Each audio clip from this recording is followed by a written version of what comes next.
Hello there guys, RMP792 here. Well, this vlog's a wee bit late. I actually saw Batman v Superman on Friday. However, I have been in York for the weekend.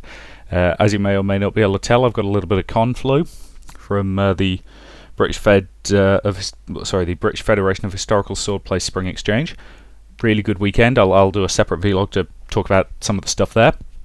But yeah, let's talk about this film. So anyone who's seen my previous vlogs based on the trailers and things like that knows that I was not exactly looking forward to this film. This film was exactly what I was expecting.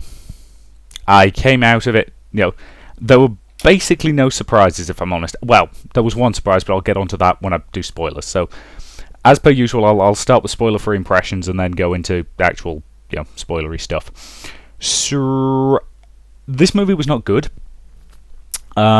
Specifically, it has problems of the tone is really unnecessarily grim.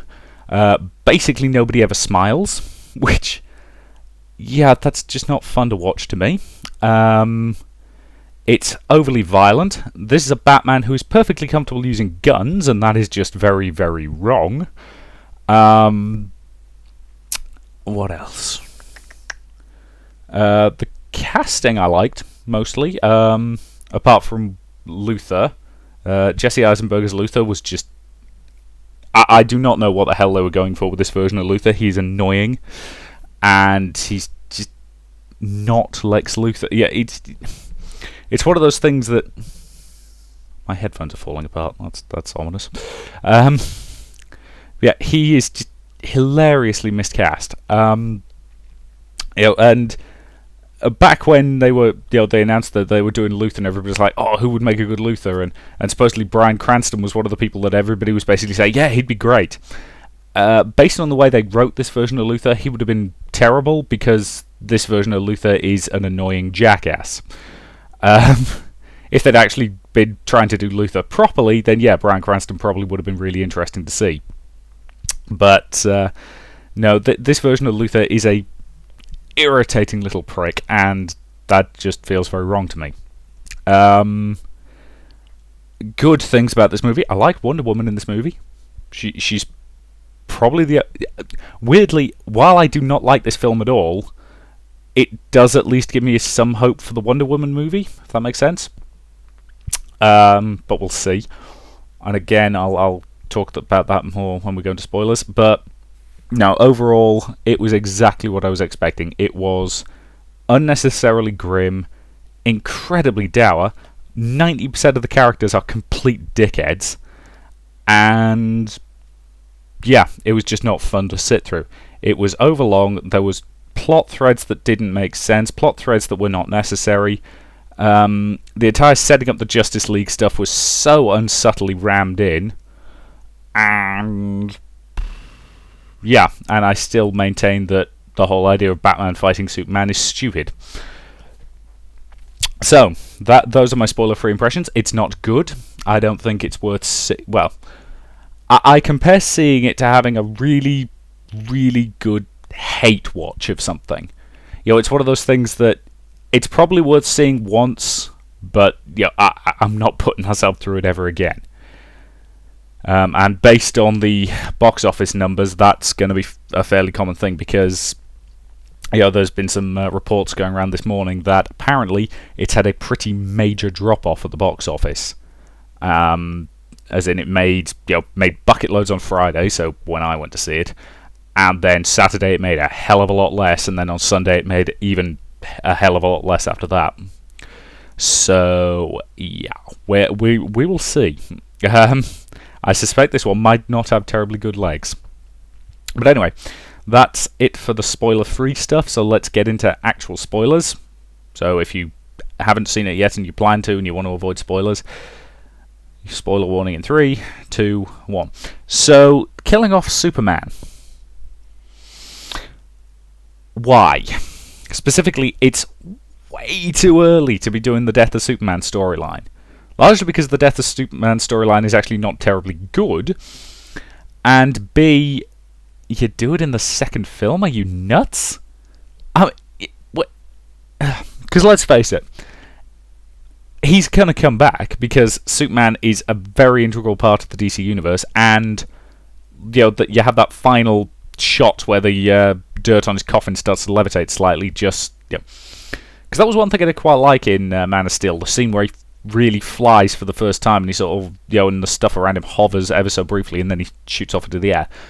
So that was a reasonable callback to that, but killing him now just feels wrong to me. It is way too early to do any kind of storyline with that, because let's face it, he comes back from the dead, and now there's no stakes at all. One of the theories I've heard banded around is that some people think that Superman's actually going to get effectively resurrected by Darkseid, which is going to cause Batman's nightmare version of the future to come true, where Superman's basically been mind-controlled as his lieutenant. Possible, and I could actually see them doing something like that, but I don't know. It doesn't seem like the greatest of ideas to me, but then again, there's been an awful lot of very stupid ideas in these films. So as I'm going to start by talking about the stuff I actually liked. So Wonder Woman was pretty good in this movie, probably because she didn't have that much to do. The stuff while she's being Diana Prince is okay, but once she actually gets her armor on, and her introduction is completely badass. Just that shot of her sort of behind the braces just looking over is fabulous. And I think it helps that that's the only point in the movie where the music isn't completely bland. I mean, here's the thing. The music in Man of Steel was also pretty bland. I mean, let's face it, the best piece of music from Man of Steel is actually from its trailer. And that was actually a gorgeous piece of music. And they used that several times throughout Batman v Superman, but it never really has any impact.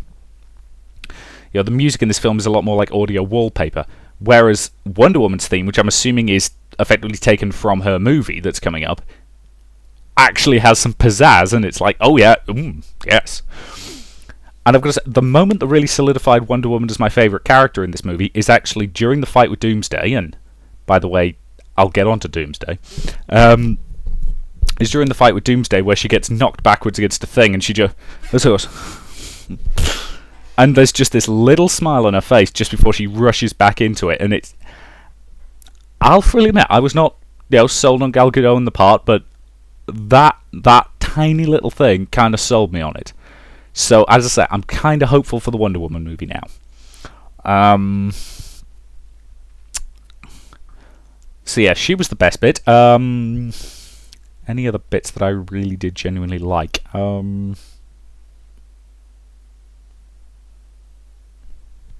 This is not good. I'm thinking through the movie, and I can't think of many other genuinely good bits. Nope. I'll keep thinking and see if I can come up with anything. But so, actually, no. To be fair, I liked. Once again, the casting in this movie has actually been pretty good, with the one exception being Luthor. Affleck as Batman does actually work quite well, because he's one of the few actors who's actually managed to do both Bruce Wayne and Batman and have them feel kind of separate, but you can tell they're the same guy. But as I said, the problem with this version of Batman isn't the way he's acted, it's the way he's written. Specifically the fact that he is completely comfortable killing people. And I'll freely admit, I do not like my Batman killing people, because he's Batman. He's not supposed to kill people. The whole point is parents were taken from him by a gun, so he hates guns, he hates people who use them, and, he does not kill. Beat people into unconsciousness and probably give them permanent crippling injuries, yes. Kill, no. Whereas this one, there's at least one scene where the Batmobile clearly crushes a guy. There's one scene where he uses some miniguns on the front of the Batwing and blows up at least half a dozen people. There's at least the scene during the sort of horrific nightmare flash forward. He literally just pulls out a 9mm and shoots at least 2 guys. And no, it's amazing how wrong that is. But while I'm on the topic of the nightmare, why were there so many goddamn dream sequences in this movie? I mean, the opening bit where he's getting levitated up by the bats, and I was like, what the hell is going on? I mean, once I realised it was a dream sequence, I was like, okay. Weird way to start your movie. Bit surreal, but okay. But there were so many bizarre moments where you're just like, what the hell is going on? Like, the scene with Jonathan Kent. What the hell was that? Where the hell was that? It was in some frozen-y, tundra-y place that we've never seen before, and I have no goddamn idea what the hell Jonathan Kent's ghost was doing there. And that could have been an interesting, poignant scene, but I spent the whole thing wondering what the pissing hell was going on. So yeah, that did not make any sense. The nightmare stuff, again, I don't think it needed to be in there. And the tease of the Flash where he's sort of, time traveling and doing whatever's going on there didn't need to be in this movie. There are so many plot threads in this movie you could have cut out without losing anything and just streamlined it so much. What else? Oh yeah, the entire stuff with the Senate hearings didn't make much sense to me, because it's a case of, how is this meant to be Superman's fault? Some guys got shot and so therefore it's his fault, or are they implying that they wouldn't have got shot if he hadn't gone in to save Lois? And incidentally, them spending a lot of the movie talking about how Superman doesn't kill people, when literally the first time we see him up close in the film, so not counting the flashback to Man of Steel where he's just in the distance punching away at Zod, the first time we see him in this film, he flat out murders a guy.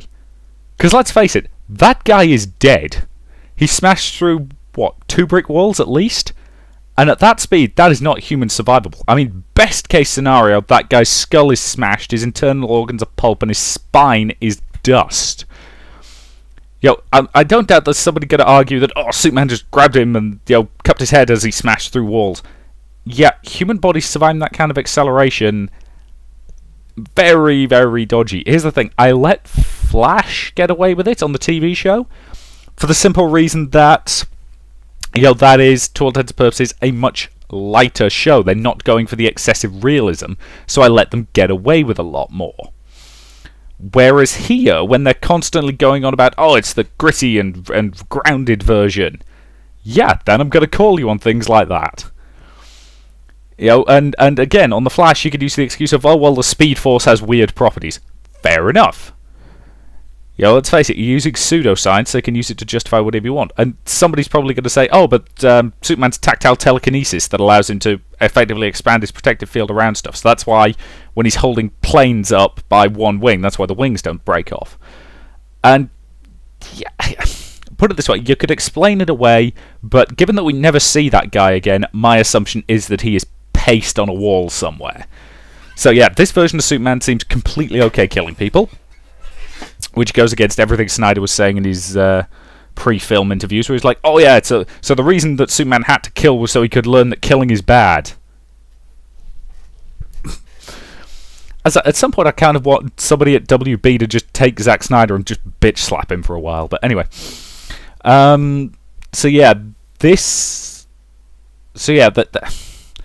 basically this film is The Dark Knight Returns, except not as well written.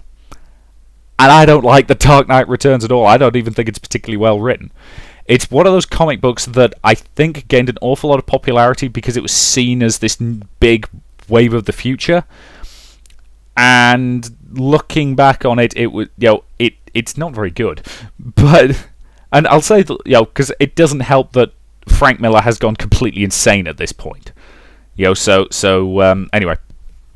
But let's face it, they basically took The Dark Knight Returns and smushed it together with bits of The Death of Superman and threw other bits and bobs in there. Apparently, there's actually some direct quotations taken from The Dark Knight Returns. And yet they forget that even in that, Batman points out that, because let's face it, we've got the scene where Batman breaks the shotgun in half, basically saying, this is the weapon of the enemy, we will not use it. And just throwing it away. Whereas this Batman's totally okay using guns. Even Frank Miller got that right. And this is the man who once introduced his version of Wonder Woman with the line, "Out of my way, sperm bank." Anyway. So, yeah. So let's get on to other stuff that wasn't great. The whole Batman v Superman fight where he's using the kryptonite-based weaponry. Yes, obviously that was the only way they were going to level the playing field, but the spear? The spear just felt very not Batman. In fact, do you know what the spear reminded me of? It reminded me of the opening cinematic of DC Universe Online. If you haven't seen it, go watch it. It's kind of interesting to watch. But basically, it's this massive superhero brawl between, lots of villains and lots of heroes, and loads of people get killed, and it's actually kind of interesting to watch. And it basically ends with Lex Luthor using this big kryptonite spear while in this big hunking robot suit and stabbing through Superman to kill him. That's what it reminded me of. And particularly with Batman in the sort of super armoured suit, because I'll freely admit I'm not a fan of Batman being in a kind of super armoured suit, because, let's face it, Batman was trained by the League of Assassins, who are, to all intents and purposes, ninjas. So him being in really bulky armour always feels very wrong to me. I like my Batman, quick and lithe like a ninja. Have, ballistic plating and all that stuff so he can survive the odd gunshot, fine, but that kind of armoured robot suit just feels wrong for Batman to me. So as I say, this reminded me so much of the opening cinematic of DC Universe Online with Lex Luthor stabbing him. And so yeah, I wasn't a fan of the spear. The gas grenades, okay, made a certain amount of sense, but the thing is, during that bit where Batman kind of pops a smoke grenade and drops it on the ground, and you're just thinking, Superman, why would you advance? Did Superman forget in this film that he has X-ray vision and super zoom in vision and other stuff? Because he never seems to use it. He doesn't use it in the scene in the Senate, and he doesn't use it during the fight with Batman, because it's never implied that smoke's got kryptonite in it or anything like that. That is just regular smoke grenade. So if I was Superman, given all the superpowers he has, if somebody dropped a smoke grenade to try and deal with me, I would go, whew. I'd just blow all the smoke away immediately. He has super breath. Actually, I don't think we've ever seen this version use super breath, so he might not. But, anyway, I'll just blow all the smoke away, and Batman would just be like, rather than rushing through it. So, that was not a great moment. As generally the fight was just kind of okay. Wasn't awful, but wasn't great. And it being solved by the fact that Martha Kent and Martha Wayne have the same name. Okay, bit of a contrived reason, but I said this Batman's just way too comfortable with killing people, which again I am not a fan of. I get that this is meant to be 20 years on Batman, and he's seen a lot, and they've clearly implied that the Joker probably killed this version of Robin, and goodness knows what else is going on there, but we'll see. So yeah, not comfortable with this version. What the hell was going on with the geography? In terms of the way that it's set up, it looks to me like Gotham and Metropolis are maybe the other side of a river, or maybe the other side of a bay, or something like that. Because let's face it, Gotham is usually assumed to be Chicago, and Metropolis is usually assumed to be New York. There's a bit of give and take in that, because they're obviously made up cities, but that's usually the assumption. The fact that they seem to be literally walking distance from one another feels very bizarre to me, because let's face it, if you've got two cities that are that close together, at what point are they just one big city? And given that Metropolis is usually held up to be this kind of shining example of a city that's mostly good, and Gotham's kind of this scuzzy example of a city that's riddled with crime and corruption, sorry Chicago, but you do have that reputation. I'm not saying it's accurate, but you have that reputation.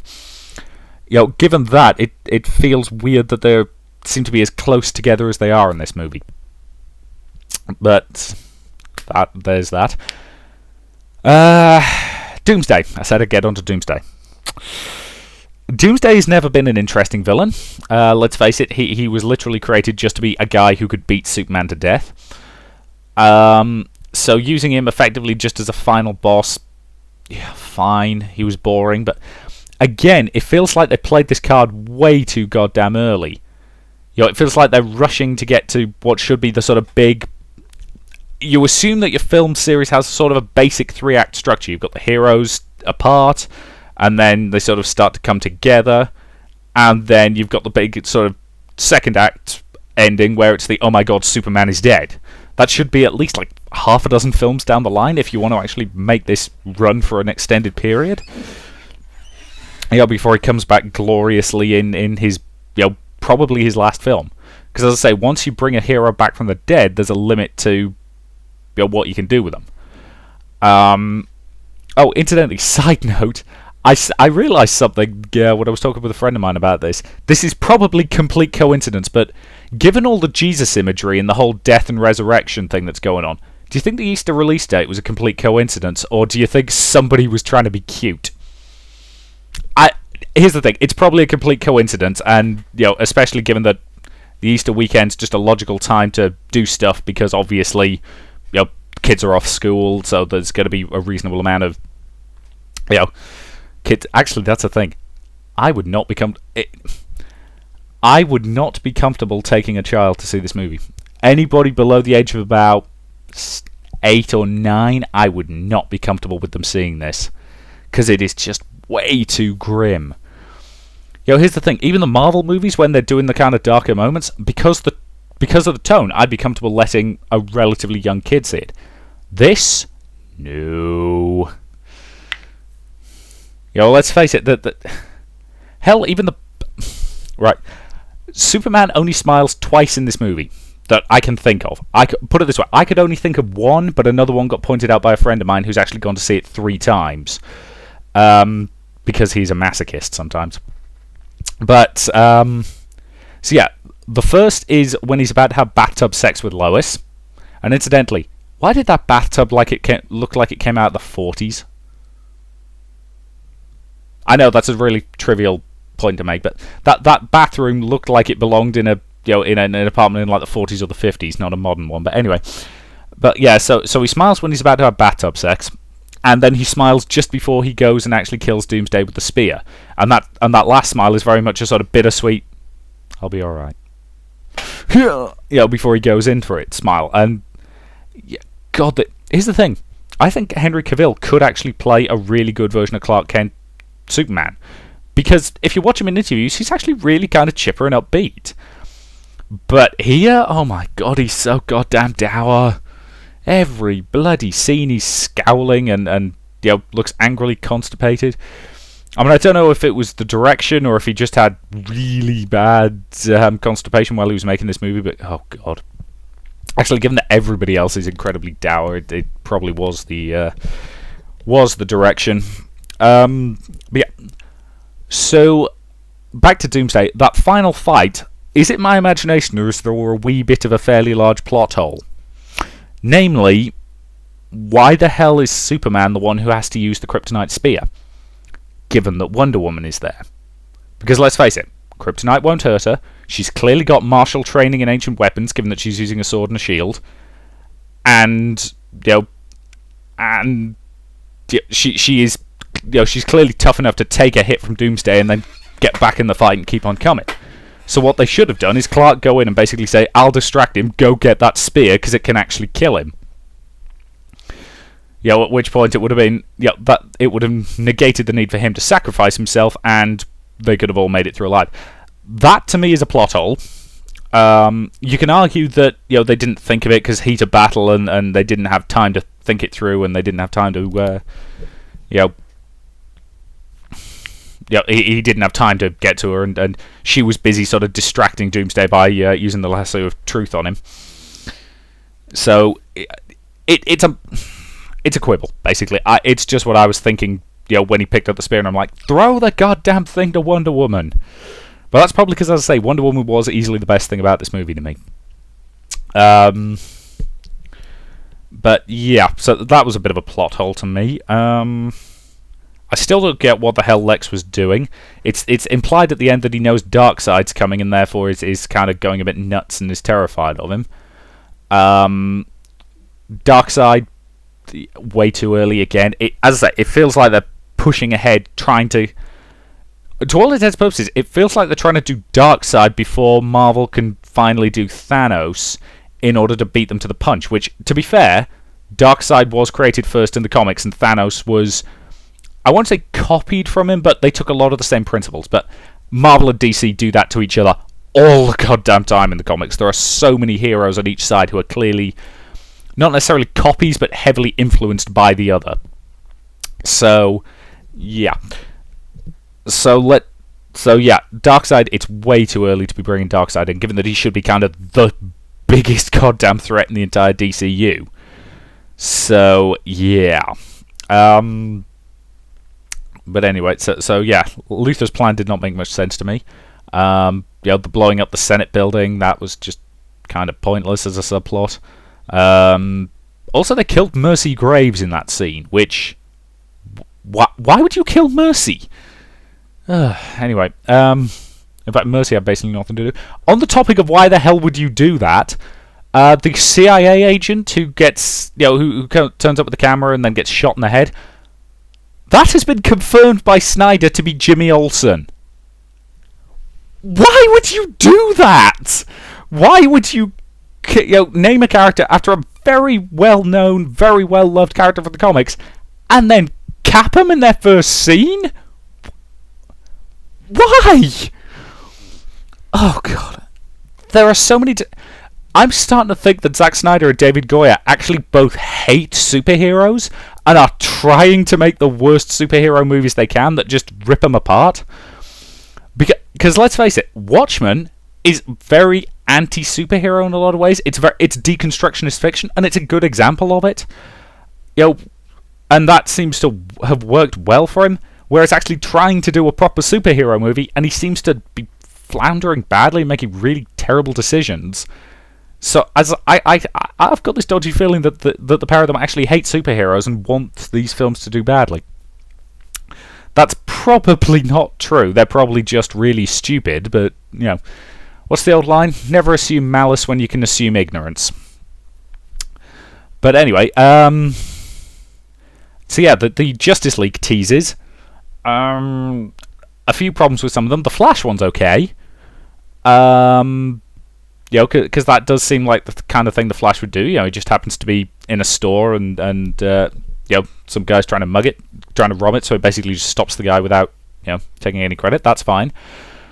The Cyborg one, how the hell is Victor Stone alive? Given that, based on what we can see, he appears to be basically a head and like half a torso strapped to what looked like a chalkboard. What was keeping him alive? Up until he brought in the weird box thing that's basically going to build him and turn him into Cyborg. So, yeah, that was weird. Aquaman. Honest to God, I have one major problem with that Aquaman tease. It's pretty clear he's holding his breath. And I don't know how they're going to get past that. Because let's face it, Aquaman can breathe underwater as comfortably as you or I breathes normal air. He is the king of Atlantis. It's kind of his shtick. The problem is, I don't know how they're ever going to do that properly in live action without accidentally killing their main actor.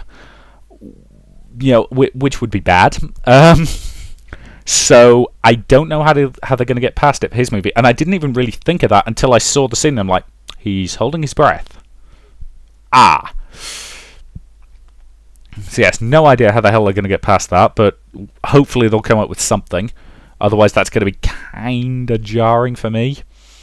I mean, they'll probably get it past by him spending like 90% of the film on dry land, but I'm hoping we'll at least get some cool bits in Atlantis itself. But anyway. So yeah, those were the main teases, and they're okay. I mean, again, the film did not need them, but one of the comments from one of my friends was that those were basically the impetus for Wonder Woman to come out of hiding and get involved. No, I don't think it was, and I personally don't think it was. I think the impetus for her was, that she's seen these two are basically being pathetic and being just, kind of what she fears that this world creates. Basically just children bickering over their toys. And then she realizes there's a much bigger threat, and they're actually, kind of standing against it. And then she's like, okay, I've got to get, I have a responsibility to the world. So I'm kind of hopeful for her movie now, because as I say, Gal Gadot actually did a pretty good job. I was very pleasantly surprised. So yeah, but again, those teasers were the least subtle piece of world building I've seen in ages. I mean, the Marvel movies have been pretty good at doing it mostly kind of subtle. It's things like the bit in Captain America where he's reeling off lists of potentially dangerous people, and at one point he drops Stephen Strange's name. That's a perfectly good little tease for the fans that doesn't derail anything and just flows naturally. This was just, oh yeah, and we're doing this movie and this movie and this movie and so yeah, we'll see. So yeah, I think that's most of what I've got. Yeah. Yeah, I think that's about everything I've got. It's one of those things. I suspect if I had someone here to bounce ideas off, I'd be able to talk about this for hours. But yeah, what are we up to now? 31 minutes at this point. That's how long I've talked about this movie. So there is an awful lot about this movie to unpack. I suspect this is going to be one of those films that I keep thinking about for a long time, just realizing everything that was wrong with it. Was there anything else I genuinely really liked?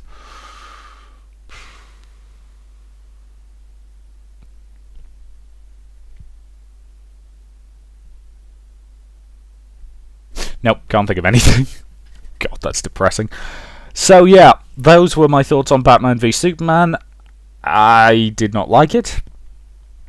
I maintain that Zack Snyder was the wrong person to direct, and Goya was most definitely the wrong person to write it. I appreciate he had a co-writer, and Affleck was apparently punching up a lot of the dialogue pretty much while they were on set, but yeah, it's pretty clear that those two were the ones who set the tone and the direction. And well, let's face it, Goya seems to actively hate comic books. I mean, let's face it, I actually have a quote from David Goya right in front of me. And the quote is, "How many people in the audience have heard of Martian Manhunter?" And there's cheers and applause. "How many people that have raised their hands have ever been laid?" Seriously? Again, Martian Manhunter, very well-loved character, very interesting character. Done an awful lot of... I was going to say done an awful lot of justice, but you know what I mean, in the Justice League cartoon. And, he's reasonably well-known. So, yeah. The classic, all nerds are virgins joke hasn't been true for a very, very long time. So as Goya does not, let's face it, wasn't he the one who referred to She-Hulk as a green porn star that only the Hulk could? And he used the F word. I'm just going to say screw, which was, has he ever actually heard of She-Hulk? I mean, they're cousins, for God's sake. In fact, the entire reason they're cousins is because they didn't want to create any kind of relationship between them. It's the same reason that Clark Kent and Kara Zor-El are cousins, because, again, they didn't want to do any relationship stuff between them other than a familial one. And that's fine. Cousins is the easy go-to for, well, we're related close enough that we shouldn't want to shag each other, but not too close that anything weird goes on. So we don't have to go into, oh, you're my long-lost twin brother. That kind of thing. So cousins is the usual go-to for that, which is fine. But yeah, so Goya and Snyder, wrong people to be kind of setting the direction of this. And frankly, I hope Warner Brothers looks at the critical reviews and looks at the hideous box office drop-off, and at the very least assigns someone to keep an eye on Snyder and because again, Snyder is a very good visual director, but he flounders badly when it comes to character scenes. And there needed to be, and given how many quote-unquote character scenes there are in this movie, oh my god, were they dragging. But anyway, so yeah, that's basically all I've got. So yeah, thank you very much for watching, and I will see you in future videos.